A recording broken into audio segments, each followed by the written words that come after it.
teman-teman, kami akan membahas tentang strategi rantai pasok di industri otomotif. Saya Kansa Pranidita Sulistyo dengan NIM 019. Saya Yesina Tania dengan NIM 30. Saya Zikri Maisa Gifari dengan NIM 045. Selamat menyaksikan!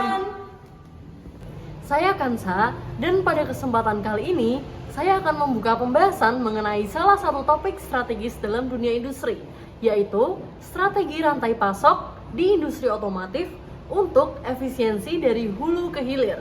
Selanjutnya, mari kita mulai dengan pemahaman dasar tentang apa itu manajemen rantai pasok.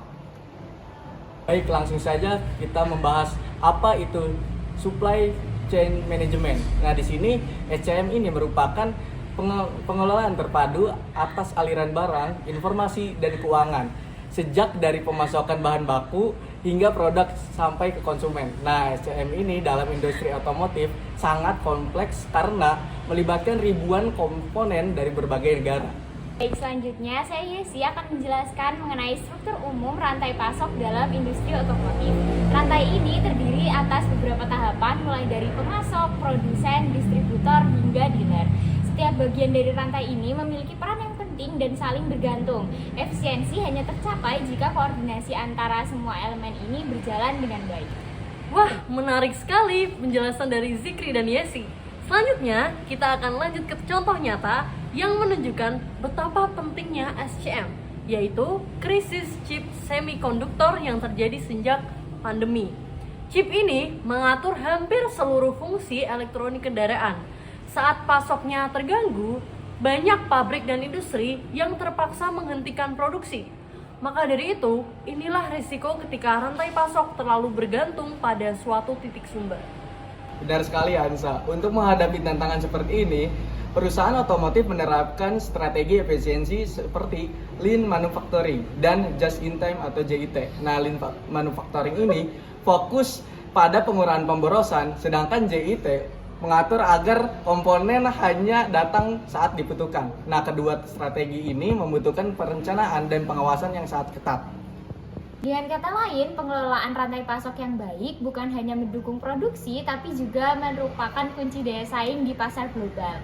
SCM yang efektif membuat perusahaan lebih tangguh, adaptif, dan responsif terhadap perubahan permintaan konsumen pada kondisi pasar. Saat ini teknologi berperan besar dalam memperkuat sistem rantai pasok. Penggunaan sistem Enterprise Resource Planning (REP) atau Internet of Things (IoT) dan AI membantu perusahaan otomotif dalam pemantauan intervensi secara real time, memprediksi permintaan pasar dan menghindari keterlambatan distribusi. Dengan data yang akurat, pengambilan keputusan menjadi lebih cepat dan tepat. Saya setuju dengan Zikri. Perlu kita pahami bahwa industri otomotif tidak lagi bersifat lokal, melainkan sangat global. Pemasok komponen bisa berasal dari berbagai negara dan proses produksi bisa tersebar di beberapa benua. Oleh karena itu, SCM modern juga harus mempertimbangkan isu-isu internasional seperti tarif ekspor-impor, geopolitik, dan peraturan lingkungan di berbagai negara. Seiring meningkatnya kesadaran terhadap isu lingkungan, perusahaan otomotif kini juga dituntut untuk menerapkan SCM yang berkelanjutan. SCM berkelanjutan atau sering disebut Sustainable SCM. Artinya, seluruh proses dalam rantai pasok harus memperhatikan prinsip ramah lingkungan, mulai dari memperhatikan pemilihan bahan baku, efisiensi energi di pabrik, hingga pengolahan limbah. Konsep Green Supply Chain menjadi bagian penting dari citra perusahaan yang bertanggung jawab. Tantangan dalam SCM tidak hanya soal efisiensi, tapi juga soal resiko. Beberapa resiko yang sering terjadi antara lainnya yaitu keterlambatan pengiriman, bencana alam, fluktuasi harga bahan baku, hingga gangguan politik di negara pemasok.